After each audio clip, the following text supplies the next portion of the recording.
Okay, this is sort of a talk for myself and what I need to hear right now, but hopefully it will resonate. I don't know, I want to look back on this video in later years and just be like, I overcame that, or I see the world so differently now. But I guess I'm going to be talking about what it feels like for me right now being a young woman in academia. And I guess all of the ways that's impacting how I'm moving through this particular moment in my career or my life as a student. Okay, so I guess for context, I never so growing up, I was always smart. Okay, I was always in like gifted programs. I got into like, um specialty schools and things like that. I was an IB in middle school and I went to a specialty school in high school. And I think I yeah, I was always smart. I think I always saw myself as smart. But I didn't well, there was times I think I saw myself as less smart. But I always I think I saw myself as smart in the humanities. I always saw myself as like, I read a lot. I'm really good at writing. I always, got A's whatever in English. Math and science I struggled a bit more. I think I didn't have necessarily like I wasn't intuitively amazing at math. I think I was very yeah. So but I got by like I think so as a kid too. Okay, so I got diagnosed with ADHD late in life, like not late, but I got diagnosed with ADHD at 19 years old. And I think it's interesting though because I think that at that point I was also sort of navigating other diagnoses and other having I think some dissociative symptoms, so I wonder if that came into play because I think nowadays I've been shocked by how disciplined I've been able to be and how focused I've been able to be just feeling like I'm in the right place and I'm interested in what I'm learning and I think I've really and also just not telling myself that sort of now that I have the awareness of like this is how my mind works. I think I've been shocked by how much I've changed in terms of that, but I mean I think yeah, so I do think I probably was undiagnosed. Yeah, I was undiagnosed with ADHD as a kid as well. So I think that probably changed how I navigated elementary and middle school. But I guess that's just context in terms of uh, my childhood, whatever. But so when I went to college, I already was thinking, I never in a million years would I have thought I'm gonna go into anything scientific related. Like I wasn't even thinking psychology at all, even though I probably would have been interested in that. But I guess back when I was applying for college, I was like anthropology, um, like history, Latin American studies. I was going to do Latin American studies. I did end up graduating with a concentration in Portuguese studies, so um, kind of related, but I didn't ever think I was going to want to do anything science related. I was like, if I never have to do math or science again, I'll be the happiest person in my life, like ever. Like I'll be in the world. Like I would just be so grateful and I didn't seek that out at all. And then I went through a traumatic experience and I basically ended up like sharp twist. I ended up, well, not sharp twist really. I near the end of university I started thinking like, "Oh, I think I'm going to go into psychology." I started naturally thinking about psychology a lot more. I had experiences that made me want to go into psychology. But I think this was a really interesting time in like my mental world because I was changing a lot. Like I was just changing a lot. The things I was thinking about were changing a lot. I was also navigating a lot of symptoms in my head. And that was like sort of changing the way that I navigated the world. And yeah, I think I was just changing a lot in response to this traumatic experience. And so I decided like, yeah, I'm gonna do this. But I started thinking a lot about brains. Like I guess in like a poetic sort of way, I started thinking a lot about the brain. Okay, so now that I'm here, I have been wanting to gravitate more towards the scientific end of things. I have been like desiring that because it's starting to seem attractive to me. Like I like that science is very like um I like the certainty of it. I think that I like the idea of doing something that you can't deny. Like that's right and that's going to shape the way that we interact with each other. And I've just starting, I think, I don't know if I had a personality change or what, but I've just been wanting to go into that. And I went back, I think now also I got into like manifestation, all that, and thinking about limited beliefs. And I think that I had like a limited belief growing up. And this might also be because I was a girl. I think that I didn't see myself as, I was very, like, I thought, like, I think I saw myself as very, like, silly, kind of like quirky, cute. I wanted to do, you know, I wanted to read and draw. One point, I thought I wanted to be an animator when I was in middle school because I was in anime and stuff like that. I was like, oh, I'm gonna work at Studio Ghibli. Like, anyways, but I don't think that I don't think I think I had a limited belief and that I would not be good at math or science or that I could not understand it, and so I didn't necessarily ever go into it. I think that's very, I think unless if you're a girl, unless you're very good, I think at math and science when you're little and people sort of encourage you, or if you're like maybe in a family where people are really like both your parents are in tech. I think a lot I've seen that trend, like some of my friends that are in like computer science and things like that, their families are also in that field. So I think you grow up with that exposure. But my parents were not science people at all. They were straight up hardcore humanities people. So I did not grow up even, I think, visualizing myself or imagining myself as a like going into anything science related. Even though I think there was moments that I desired that. Like I when I was younger, like I was in this class called space class. It was like a gifted program, and like in my elementary school, and we'd have these little projects where we had to like make things, and I was like, oh, I'd want to be an inventor.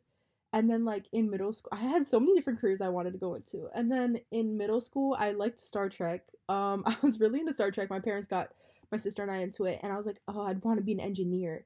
But I think very quickly I was like, no, but you're not good at math. So like I very quickly squashed those ideas for myself. Like, how could you go into that if you're not even good at math?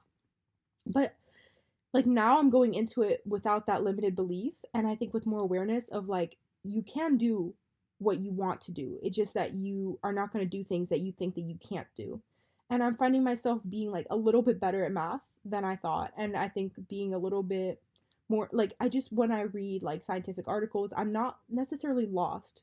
You know, like I'm like, okay, I understand and I can find ways to understand what I'm reading. I'm not, and I think that but I think very quickly when you're a kid, you sort of group yourself as a math person or humanities person, and um, but anyways, so I think that already as a girl, I think growing up that shaped my path of being like, I don't think that I necessarily envisioned myself. I think I did see math and science as sort of a, a masculine sort of thing, or if you were a girl, you just had to be really, really smart. But I think I associated math and science with boys.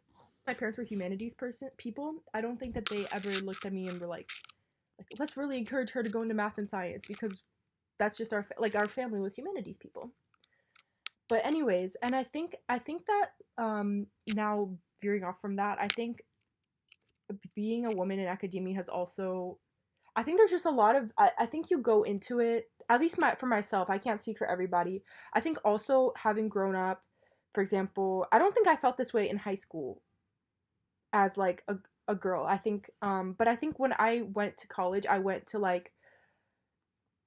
was able to get into a really, really nice, really prestigious university. I was not wealthy, but I got my school was need based, so I paid like next to nothing compared to what it should be. Like I paid very, very, very little to go to this university, and I think that but I went into it nervous. I went into it aware that everybody there was gonna have probably come from boarding schools, like nicer like prep schools, or at least my school like system was not. It was very, very, very underfunded, like extremely, and I think most people at in my schools that I went to well off at all. Like, maybe middle class, some people, but I think a lot of people came from poverty or were low income. And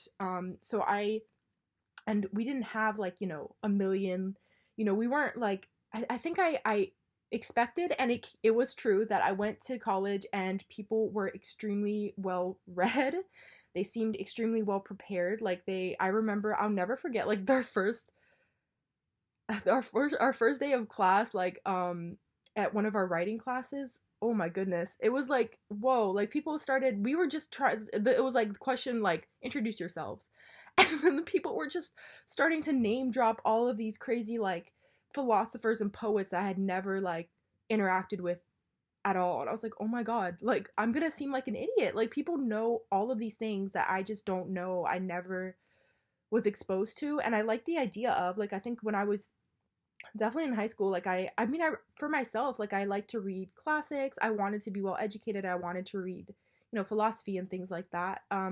But I wasn't to the level that kids at these prep schools were, that I guess were just, everybody was expected to get probably into like an Ivy League. I went to an Ivy League school, and I just was not at that point. And I think I that already shapes my like the way that I was going to interact with my university. Just knowing that feeling like I had sort of not learned to the standard that other people at my school had. Now, I will say that if this is you as well, don't it's just not true. You will still succeed just as well. I still made up great grades. I was fine. And you're going to go into it with knowledge that your peers don't have. Okay? I think that I still went in with, I think, an ability to understand reality in a way that other people couldn't all the time. But I think that sometimes there's going to be things for you that click that is not going to click for others when you're discussing real world matters.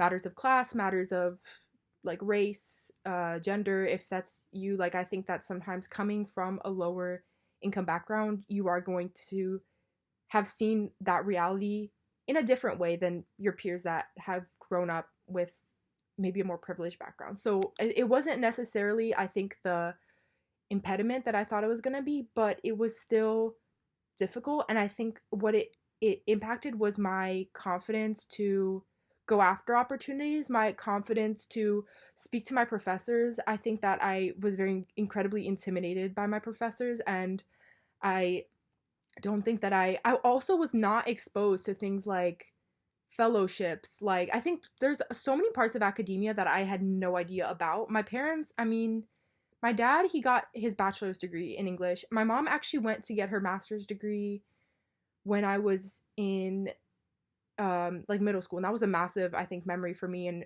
relationship to what academia is. But I think that she's also from another country. She did not come from the US. So I think that I just didn't have, like, I didn't have, like, for example, parents who both had PhDs. I didn't know about, like, fellowships, going after research, like, getting experience in research. I knew nothing of that. And I knew, like, go after, like, I knew what I learned to get into my university, like, join a club, like, like, be active in your school environment. And I did, like, I joined clubs. I wrote for, like, our school newspaper, things like that, or one of our school magazines.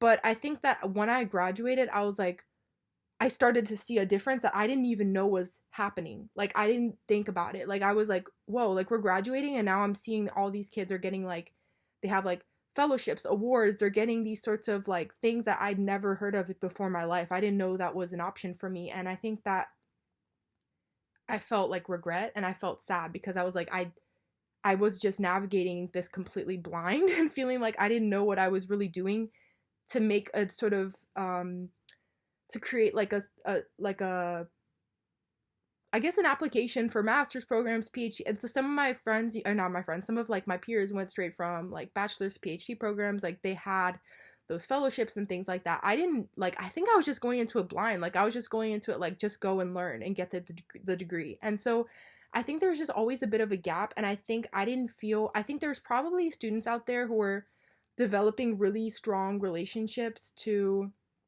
like their, like, advisors, to professors.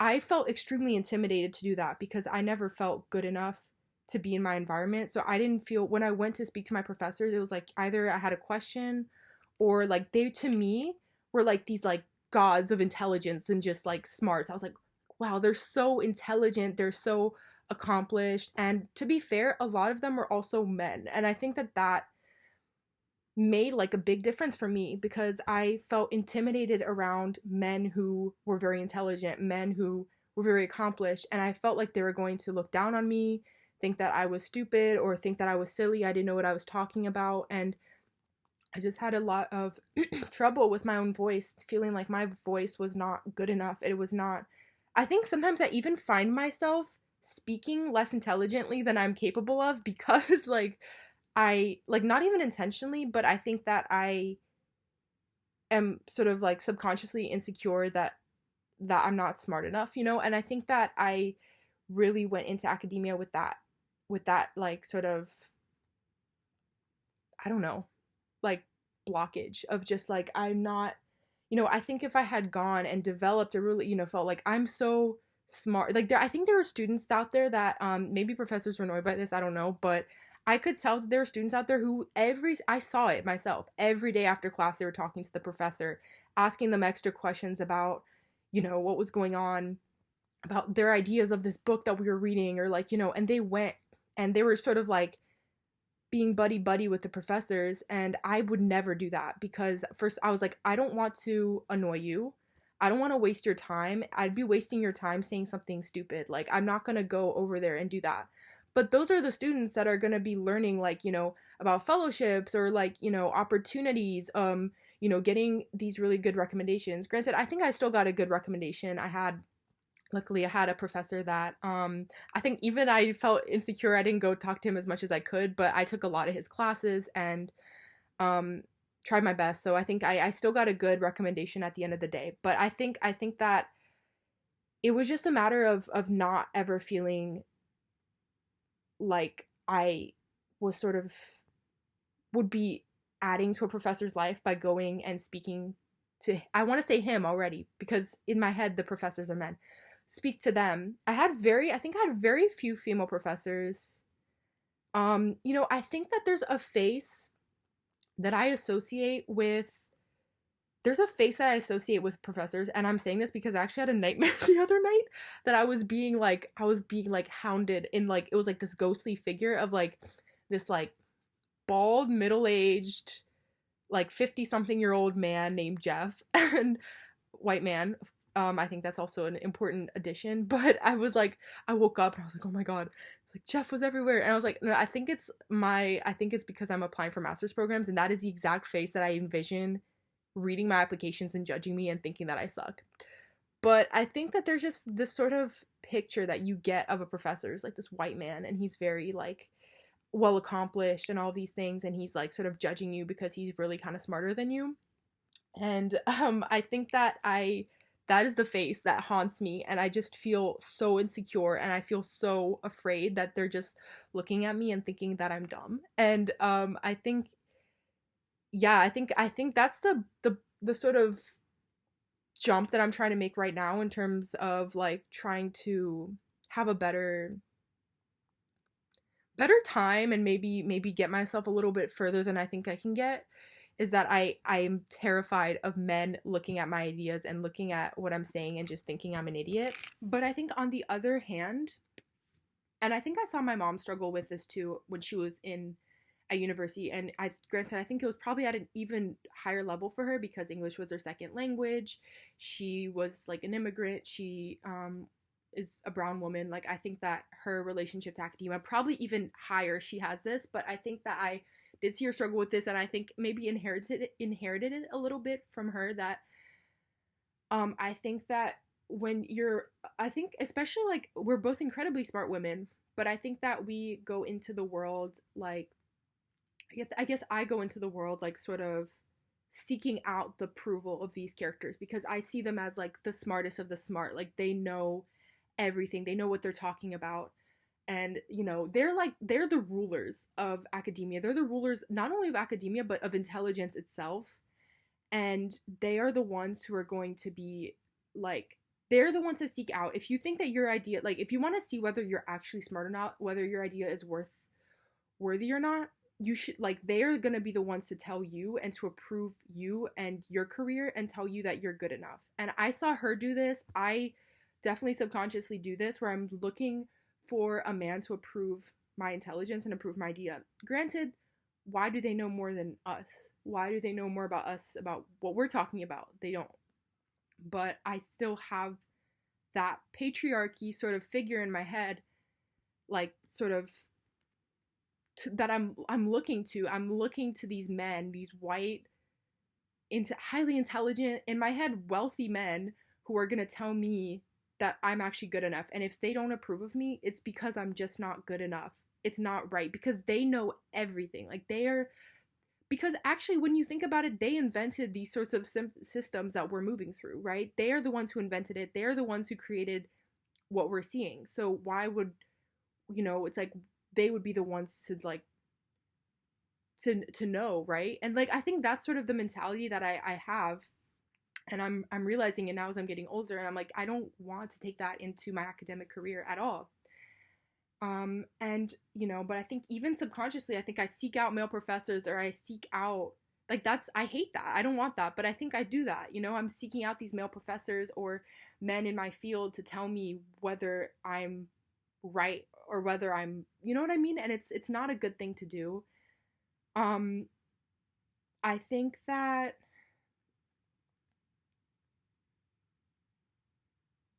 I think I also I think like, and this might actually be a genuine reality, but I do think that like I feel like men in my field are also going to be just picked over me, or their intelligence is going to be recognized in a way that mine is not.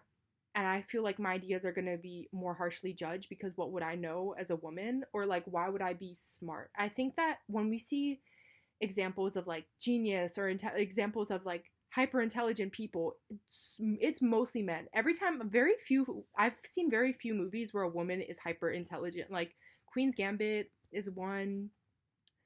I guess like, and even what's the other one I was thinking of? Okay, I'm sorry, but I love like what's it called? Inventing Anna Delvey. Adored it. I know that she's probably like, I know, okay, it's problematic, whatever. She like scam all these rich people. I was loving it because I love to see these examples of these really intelligent women. Now she probably could have done something much better with her intelligence, but it's like, it's cool. Like I rarely get to see that sort of representation of women being like extremely intelligent and dominating their field. Like I think that that's something that I didn't see. And so I think that when I associate like extreme intelligence, like I associate it with men. Like I don't associate that with women. And that's why I think I end up seeking out men to sort of approve of me and approve of my ideas. I don't think that as a woman, I feel like I'm gonna be passed over. I'm not gonna be recognized well, and I feel like I'm stupid. All right, so my final point is basically that I think that a lot of the qualities that I have found most important that are most important to who I am, that have been so important to me in navigating the world, are, I guess, what people might consider feminine qualities. I think my feminine intuition has guided me through a lot of really, really difficult situations, but it's also been the thing to guide me towards a lot of answers and towards like a lot of like in what I want to study. Like I think that sometimes I'll be writing, like I will intuitively be just like writing my ideas, what something is, before I've read anything about like the topic, and then I'll find a theory that's been written that is exactly what I had like laid out, like an actual theory in psychology or something. And so I think that I've gotten myself like very far just like being like, let me see like what feels right, like just sitting with my emotions, sitting with my feelings, like feeling my feelings, crying has led me so far. And I think maybe that's just a perk of being in psychology related things, but I think that those are very feminine. Like we should not consider those things feminine I think, but I mean, or women things, but I think they're things that we don't necessarily, are not valued necessarily within academia. Like you know, I mean, in certain sectors maybe, but not, I think not for science related things. Like, I feel like, how do you know? Because I felt it, because I lived it, because I cried about it for 2, 3 years of my life. Like, I know because that's me. I felt that in my, like, I felt it in my heart. I felt it in, you know, it was what, and I think that that's like, it has gotten me, like, I'm like, these are real things. It's just that I'm guiding myself there through this intuitive sort of feeling emotional process, which isn't how we would necessarily consider, like, what we consider scientific. But then I want to learn the science, and I want to have the science to explain my feelings. And I think that that's not something that you can put on, like, a CV very well, or, like, you know what I mean? I think it's good now. I think we're valuing lived experience more, but I think that that makes me feel set back, or makes me feel maybe not as intelligent sometimes, because it's like, how do you know? I felt it, figured it out myself by thinking about my emotions, and it's like, that's very real. But I think that we don't, I think that there's a lot of people in, especially, I think probably in things like psychology, neuroscience, where they got to where they got by having reading a lot of, learning, like, just the normal route. And I think that that's really cool. That's good. But I think that sometimes there is that element missing of just, like, people with lived experience, or, I think that sometimes I see issues in what I'm interested in studying, like, dissociative disorders, trauma, and I'm just reading it like, wow, I think if you had more emotional sensitivity and you spoke to more people, you probably wouldn't have this conclusion. No offense, like, you wouldn't have come to this conclusion at all. And I think that, like, I'm like, maybe try talking to more people, or maybe try being in a position where you're just being marginalized, or try being in a position where you're being traumatized by people, and then you might see it differently. But you're seeing it this way, no offense, probably because you read that in a book, or you don't have the experience. You don't, like, that's the thing, is that we value the academic experience, and it's like, your academic experience led you to create a really crazy conclusion that I'm telling you from my lived experience, you're just crazy and wrong. Like, you're gonna think I'm crazy. I'm looking at you and thinking you're crazy, because I'm like, if you lived in the real world, you would know that this could just, there's just so many flaws to what you're saying. And I'm just like, I'm just sitting there like, oh, let me in so I can say things. Let me in so I can fix this. And I'm just feeling like behind, and I'm just irritated, because I'm like, let me get in there, because, like, I got some things to say. I got some things to fix here. But I think I'm feeling set back, because I'm feeling stupid, because I'm feeling like a woman. I'm not gonna get there. People aren't gonna value my voice, and I'm just like shaking my head, like, what's going on over here? But I think that actually, like, I think that's so much. It's funny, because these are the kind of jokes that maybe are problematic that people have between, like, men and women. Like, women think they're always right, and it's like, well, men don't feel their emotions. Well, it's like, okay, I think there's, like, that's probably also, like, maybe rooted in something negative. But I think that that's sort of this hamper that we have, in terms of, like, we just need to have, like, all of these sorts of approaches. And I think that I really value in my personal life. It's great for my relationships. It's great for, whatever, to have these sorts of feminine qualities, to be open, to want to hear people's, emotions, and all of these things. It's like great things that have gotten me here, and not only gotten me here from, like, you know, oh, gotten me good relationships, but also they were the reason that I could survive an intensely traumatic experience with, like, just the most busted framework of life ever. Like, I think, like, that's why I could survive. So that's valuable, and, it's valuable skills. But I think that we don't necessarily, it's hard to get that to translate into academia. And I think it's hard because I went into academia seeing myself as a humanities person, and I'm coming out of it being like, I think I need to be in, like, in science. I need to be there, because this is a voice lacking. But I'm trying to make the transition, and it's really tough. It's really tough to get yourself there, not only because you need to create bridges that are difficult to sort of, like, it's just a hard jump to make, to show people, like, hey, like, I think I can probably do that. But I think it's also coming just from my idea of whether I can do it or not. Like, am I smart enough? Should I actually go after those opportunities that I want to go after, or am I just gonna seem dumb? And just not wanting to be feel rejected, not wanting to feel to have I think the biggest thing is not wanting to have my own negative perception of myself proven true in the real world. Like I know like I'm feeling that inside. I want to get there. I don't want to face maybe I'm not good enough. Maybe I don't have the experience. Maybe I'm just not there yet. And so I think it's just been a difficult way, like difficult. And also I think because I'm a low income, like, you know, I came from a low income background, I don't have the money to make a lot of big jumps. I don't have the money to be like, I'm gonna take 1,000 risks and one of those risks is gonna work out. I have the money right now to make 3 choices of schools. I already took one risk. I'm like, this one I think I'm fine. This one, I don't know if I can afford another risk, but I know where I want to go. And it's just been a bit of a difficult thing of just like, it's so much easier to get there when you have the privilege and you have the background. And granted, I have different privileges. I'm white, and you know, I've never had to navigate academia as a person of color. That must be really intense experience as well. You know, but I think that there's this sort of I think there's just like everything is really internal, and I think that it's just about whether you feel I think if you think you can make it, like you probably will. Like, and I think that we have examples or people who are just jerks, the worst people ever, but they have this intense sort of self confidence. I think I see that with men in academia plenty, where they're like, they have the confidence to be like, I'm the best, I'm so smart, I'm gonna go and I'm gonna say more things, I'm gonna speak, I'm gonna make 1,000 comments in class, I'm gonna, you know, I'm gonna go talk to the professor 10,000 times a day and just tell them how smart I am.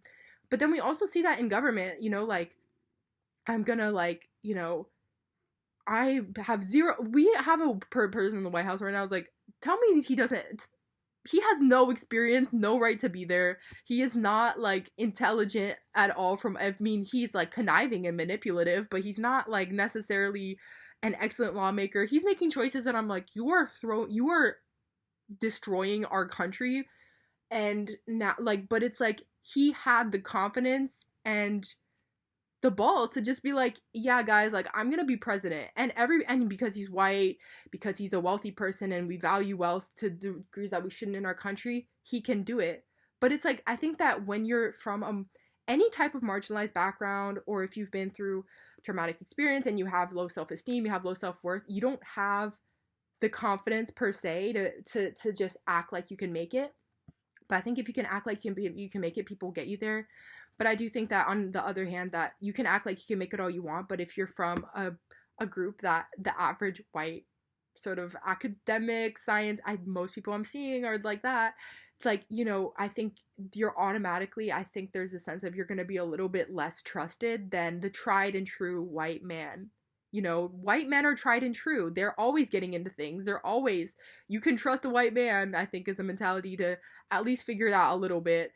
But it's like, we can't trust the rest of y'all to actually get there and actually do it, because we don't know if you're smart enough. And I think that it has to start from, like, you know, from reading Pedagogy of the Oppressed. Like I said, it has to be the oppressed um, to free themselves. The oppressor is not going to do it themselves, in the sense that you need to be the one to free. This is exactly what is in the book. Go read the book. But basically, like, you have to be the one. We have the oppressor living in our heads, and we become the oppressor by having the oppressor in our heads. Okay, so you need to notice the voice of the oppressor in your head and dismantle that, because you are oppressing yourself with that voice. Meanwhile, you need to be the one to be like, you know, I am good enough, like I am smart enough, like I'm not gonna continue to live out the voice of the oppressor in my head, and I'm gonna, you know, free myself from the inside first, and then you can start to free other people. But I think, yeah, I think it's incredibly important to do that, and that's sort of my task right now. It's daunting. I'm scared. I'm just a girl, as people, there's so many things like that. It's like girl math.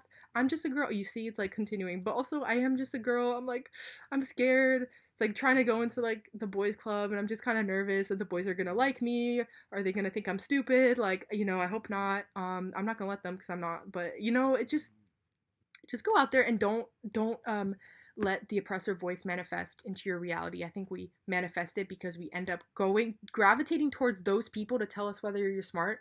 Meanwhile, I need to go find other girls, and I've started to, but it's like you need to find other women in your field and rely on, or people of color, whatever, rely on them, and don't sit there and let white men, unless you're a white man. If you're a white man, go for it. But I just mean, like, you should find other people in your group to sort of mirror that back to you, and mirror that sort of like, we are enough, we're gonna get there, rather than always seeking out, almost unintentionally, like white middle-aged rich men to tell you whether you're good enough or not. It's like, that's not the person to tell you. You need to be the one to tell you, and on top of you, maybe other people in your community can be the one to mirror back to you that you are good enough.